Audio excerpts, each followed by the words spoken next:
In this show, we'll be answering a question by Yasmin, who asks, I've heard a lot about parties in Iran, especially underground raves and desert parties. Do they have live DJs? Are they even legal? آفر شهپر محوش پریوش چه بد کرد غلط کرد شوور کرد همین را در بدر بدر بدر بدر بدر بدر بدر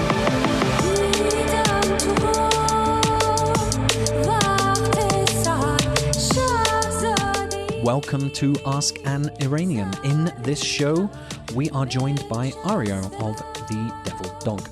Aryo is a drum and bass music producer and DJ in Iran and joins us in discussing, among other things, the infamous rave scene in Iran, which music is popular in Iran among the youth, and where the red lines are with the music events in Iran.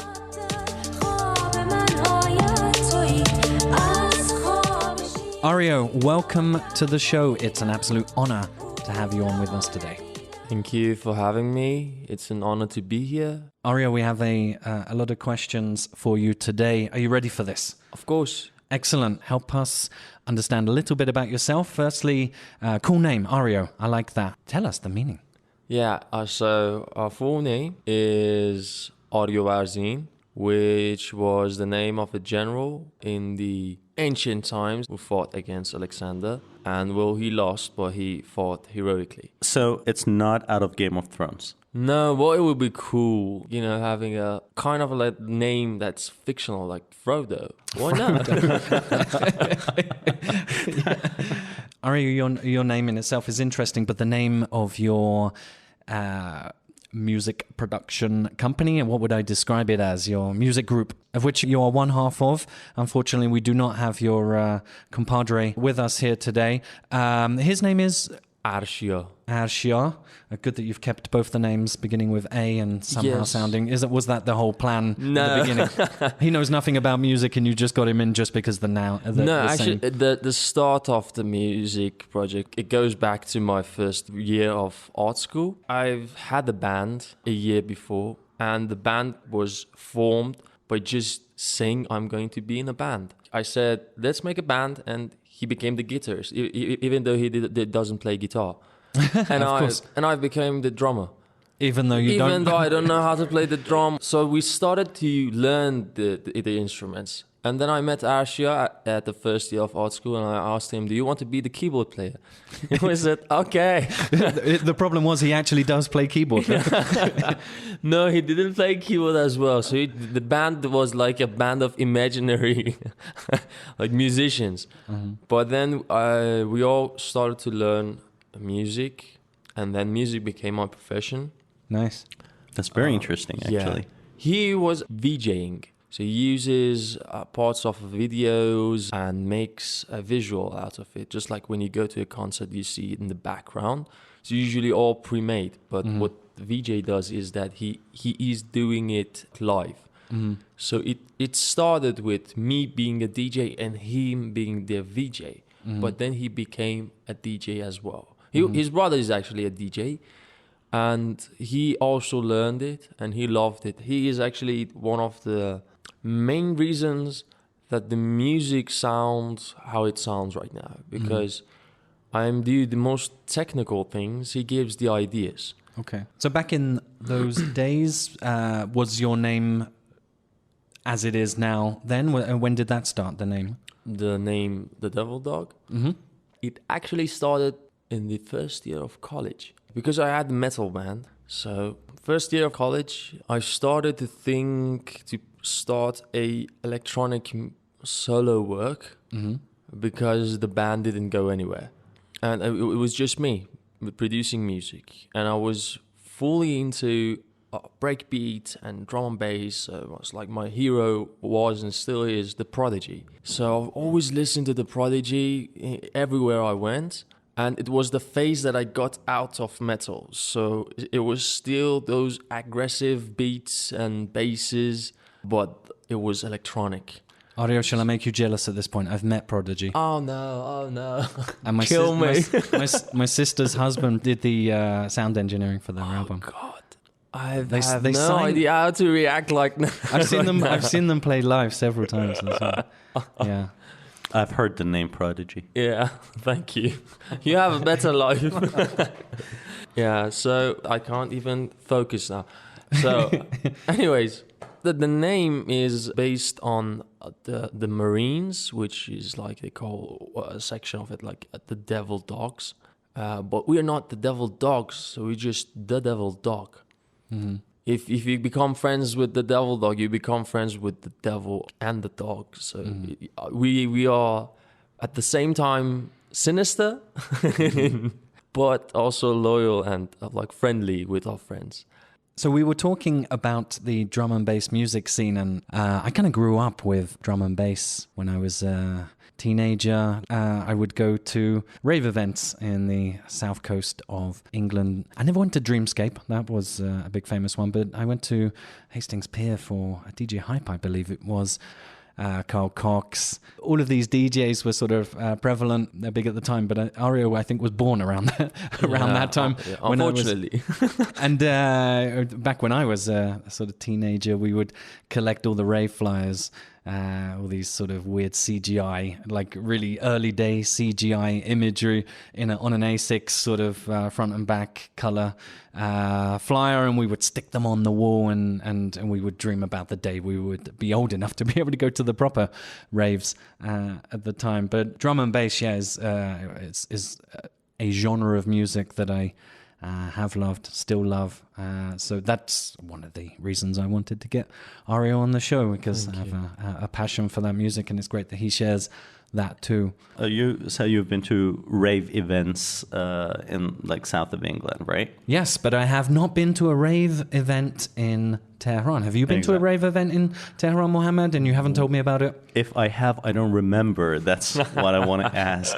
Isn't that normally how it goes? Most people that go normally don't remember. Yeah, I don't remember even going, so probably I've been taken there involuntarily. Aryo, we have do them, they though. exist? Yeah, yes. Because actually, I have seen some guys that set the equipment like large speakers and those DJ things you touch, and I don't know what they are. Well, DJ they set them players up, or controllers, yeah. Yeah, and they set them up not only in town, they can play, but out in the desert. Yes. That's where I saw it. So we've heard about raves in the eastern part of Tehran. Yes.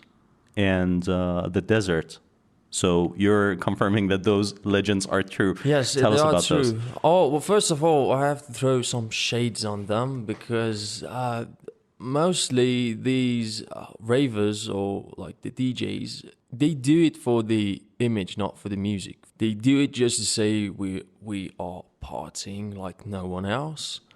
But it's not all the 100% of them. So I just say most of them. So they're not true to the rave. They're not true to the music. They're not true to the rave. So what about the audience? What type of people, if we can describe them? Because the raving scene started from like 7-8 years ago, even more, the audience changed over the time. We could say mostly more privileged. You don't see much middle class or lower middle class yet.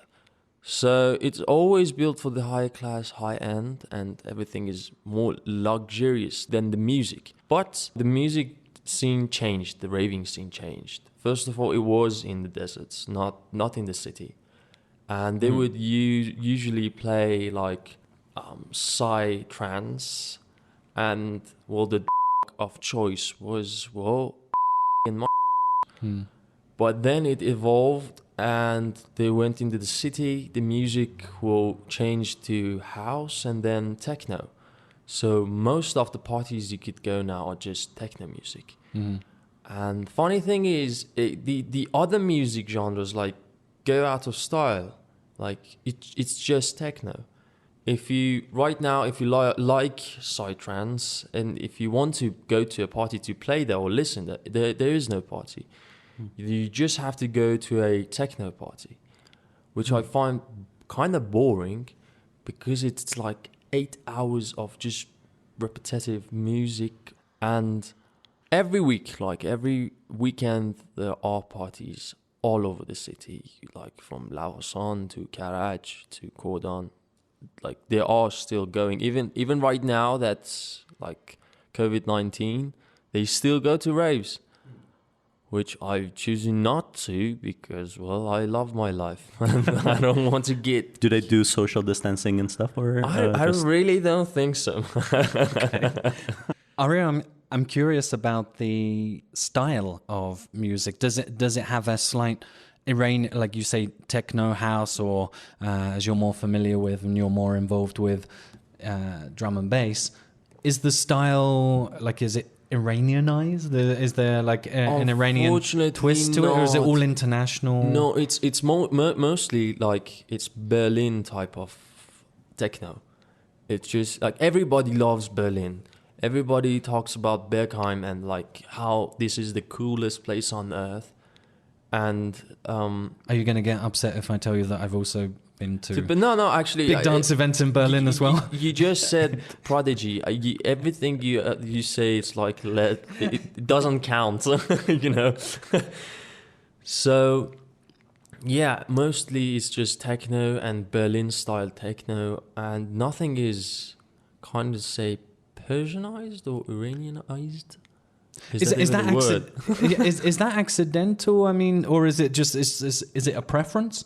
Is it it's just easier to not add, or you know, it's not stylistic to add? No, just like I said, like I was saying, I'm throwing shades on it. It's because the people doing it are not real musicians or music producers. They are all in it for just looking good, right? Well, to be honest, if you're a DJ and playing those techno places, honestly, every eyes on you, and you are getting, like, I don't know, you're going to parties every week, you're getting invited, and you're getting kind of like to say free and you get girls. You could think to yourself, let me be a DJ, like a techno DJ. And honestly, techno DJs, like, it's the easiest music genre you could DJ in. So I'm gonna ask about the free drugs later after we record. I'm taking note here, Mohammed. I'm like, okay, ways to get girls. Yeah, but seriously, actually, that's a nice thing. Do you like in that line of work, in that line of profession, do you get like a lot of attention from the ladies? I think that was a yes. Not me. No, actually, that's a no. Not me. Yeah, the womanizer is the other half of the group. Oh, okay. Actually, I'm the woman repeller. Are you throwing shades? You're throwing shades on your partner here? No, actually, it's not shades. It's actually like applauses. You know, good to go. Because after every show we did, like everybody, like, came to us, like we were saying, I was like, yes, and there was a going exactly to my left side. I was like, oh, Arshia, you did a great job. And I was like looking at them and said, seriously? Not me? Well, I think we have the same. I mean, you and I both, brother. We have the same problem. Everybody pays attention to David. There's nobody. I'm the chick magnet, and you're the chick magnet. A weird sort of link here. Maybe I would say that Aryo is like the George Harrison of the Beatles. And looks-wise, not too dissimilar from George Harrison. I actually love him. He's my favorite. There you go. So your co-producer, your co-DJ dude here, Arshia. What's his name? Yes. He's what, the John Lennon or the he's the John Lennon. John Lennon. Nice. Wow, we are expanding the music sort of ages. Thank God, but I'm just George Harrison. I'm not Ringo Starr, so it goes. No, far from it. Far from it. Yeah. Through the week, when I'm working, when I'm carrying on with my life, I listen to classical music and jazz. David, what is the music you listen to these days? Our own music to the show. I don't listen to music. I don't listen to... Yeah. I actually don't really listen to music much, yeah. I'm sorry to say. When I do, I listen to jazz and classical. What do you think about those? Oh, I love them. Do you listen? Do you take time to listen to jazz? I love jazz. Not much classical, because more likely I'm into music that has rhythm. And I want to hear a drum section. I want to hear something groovy. I listen to the swing or big band type of jazz. Drum and bass has its roots in jazz and blues. So I still have those connections to the jazz music. As a music producer, listening to every genre of music, it's something you should do. Because your life might change just by listening to a music from a genre you never listened to. Listening to music always gives me a perspective, either in life or in music, to do better. What is the genre you absolutely hate? Oh, Is there one? actually, maybe Persian pop. Maybe. So you're telling me you don't like our intro music? No. You don't like Jalal Himmati? Modern Persian pop. Actually. Okay.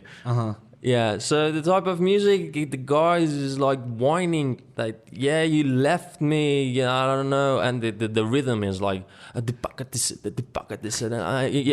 get confusions, like, should I be happy for you, or like, should I be sad for you, I don't know. And the music becomes so hollow in Persian pop, in my opinion. Aryo, I'm interested to learn about the drum and bass weekend, which you can see you are involved with on your Instagram page and actually on your SoundCloud. All of the above will be linked on our website. You can go to www.askaniranian.com. We will be linking in all of Aryo's music projects, social media sites. You can check those things out there. But Drum and Bass Weekend happened when? Is it still happening? How involved are you? Unfortunately, not. It's not happening anymore. 2 years ago, we started to do live shows, and it began with Drum and Bass Weekend. So we've started to make a live show on a weekly basis. And we thought if we do this, we will get attention from the listeners and find other drum and bass DJs. But it didn't happen. So we did the concert, or we could say live shows, or legal raves. And we saw that there is no other person in this country that does drum and bass. And it was a blessing and a curse, because we were the first ones, but we were also the only ones. So doing this was just doing live shows for us. It's like DevilDog just doing live shows. But on Instagram, I saw that there was over 50 people in the room of the recordings that I saw of the weekend. Yeah, the place was a cafe which had a basement, which is not legal but not illegal as well. You have no idea what's going on, because we were doing a legal show but with illegal music and the illegal audience, because people started to dance. Of course, they were in a rave, and these stuff were illegal. Well, many of them had used drugs, and they came in, and we were not expecting this, and we saw a positive feedback. So we thought that maybe drum and bass has a room, so that we could do this more often. But then again, the next time we did, the cafe changed its name, and owners had changed, and we did our last Grey Zone show there. Because they was like, okay, we don't do shows anymore. And they closed down, actually. The police closed them down. This was just two shows doing legal raves, or in the middle of Tehran doing concerts. And then we had to go search for underground places to continue performing. And we had few small chances to play with a very small audience. We were thinking maybe in the upcoming months, before Corona, we were thinking that maybe we could make another show. Actually, we found another guy who was making breakbeat hip-hop style, and he uses drum and bass in his live shows. His name is Kudd, Kudd. And we were thinking of a joint performance, but then the Corona hit, so it was all cancelled. But we are thinking of doing live shows as soon as possible. You mentioned about some of the red lines there related to music. When you go to a venue, the legal requirements are upon the venue to be able to host such a music event, and therefore... No, mostly Ministry of Culture. So, is this something you need to do on each occasion if you have a music event, or would that be followed up with, for example, in this case, as you mentioned, it really depends on the venue, right? Because, well, first of all concerts, when you go there, you have to sit. And this venue was like, okay, you could take the chairs out and you could stand. So we were one of the first ones that started performing concerts without having chairs. So it was more and more like raves. Mm-hmm. So it is in the law that you must have chairs, but it really depends on the venue, what he gives to you, or how he does think this could go for you. Like, does he think it's safe? Does he have connections? And of course, dancing. Well, as you know, dancing is illegal. So people were dancing. And everywhere you go, they might have like people there guarding that if anyone moves, give him a warning. And we didn't have anyone. So it's just people came in. We didn't even know half of them. So it's like, okay, we might get in trouble very soon. But we fortunately, we didn't get any troubles. Something that happens actually in the concerts I've been to, the sort of bigger concerts, I won't mention the names of the singers because Aryo will look at me disapprovingly. But if you dance while sitting down, or in any way that if you move your shoulders, you can clap, that's fine. Mostly people just sit, clap. Actually, most people will have their phones up and they'll just be recording the whole thing and worrying about how that's going to look to all their friends on Instagram, unfortunately, which probably says something about the type of people that I'm going to concerts and watching. But something I wanted to say is that the security there will point at you with a laser pen and wave it around in front of you to say, like, stop moving around, stop jiggling around. This is too much jiggle for this concert. Unfortunately, yes, this is the case. I remember Farshid Arabi. He performed the first metal concert illegally, like a big concert in Milad Tower. Imagine like 100, 200 people headbanging. And the security pointed lasers, said, don't move. And I was like, dude, what? I mean, we are in a metal concert, sitting and not being able to even like headbang. So what's wrong with you? Like, don't you even like listen? Does it even move you like just a little bit? You could have just told him that we're just nodding in approval. Yeah, like, we were just approving it really hard.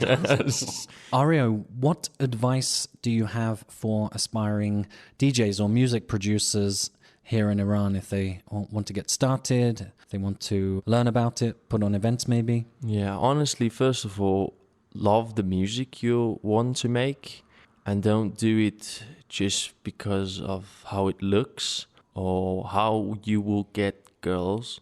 And don't be afraid because, well, before us, people like DJs played or performed in a very unknown area so that they won't get arrested. But they kept the rave going on. And we tried our best, or still trying our best, to do the same thing in Iran. And for upcoming artists, do the same and make a way for your generation or your next generation. Because without caring for each other, then nothing would change.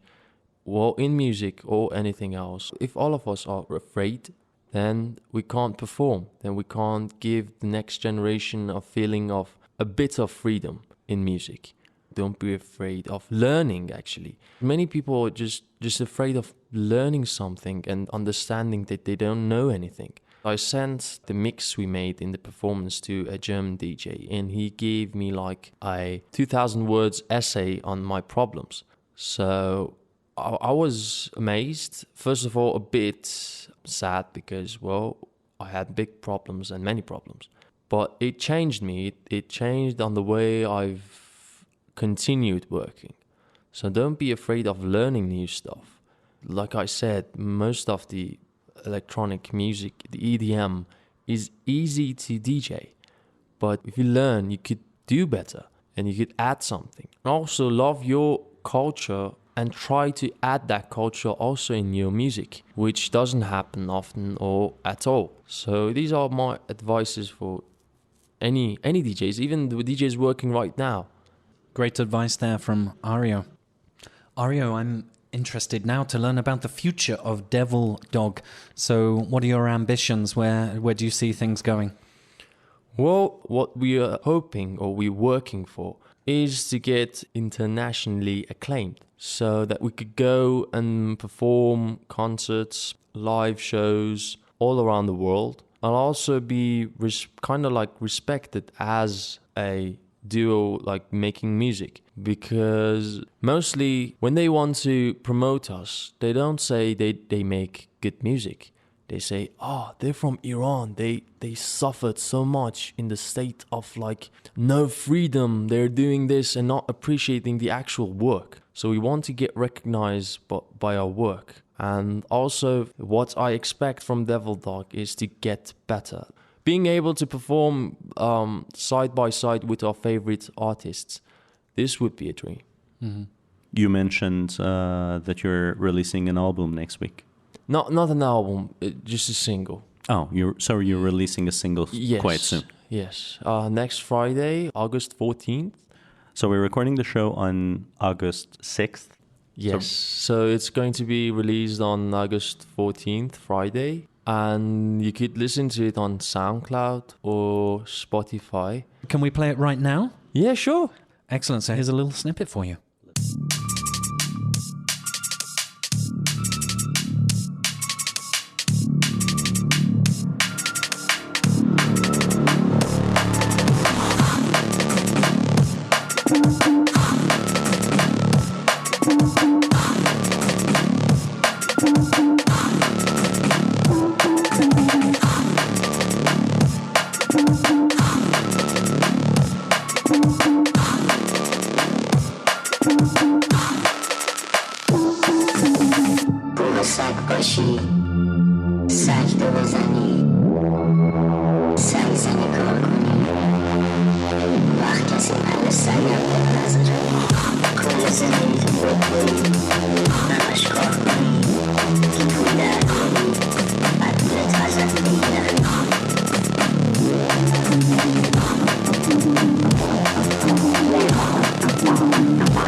Thank you for allowing us to play that short snippet there, Aryo. That's very kind of you. Hey, thank you, and I hope you enjoyed it, and also listen to it fully on SoundCloud, and of course give us a thumbs up and follow if you're interested. And where can they go to follow you? We are on Instagram and Twitter. Well, Instagram it's at the DevilDog Music, and on Twitter it's the DevilDog IR. And it's actually the song is the start of an upcoming EP. And more singles like it will come out in the near future.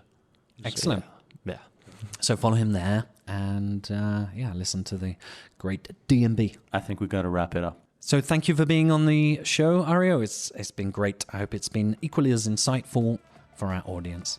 Again, thank you for having me. It's been an honor and also a pleasure. It was funny. It was great. Yeah.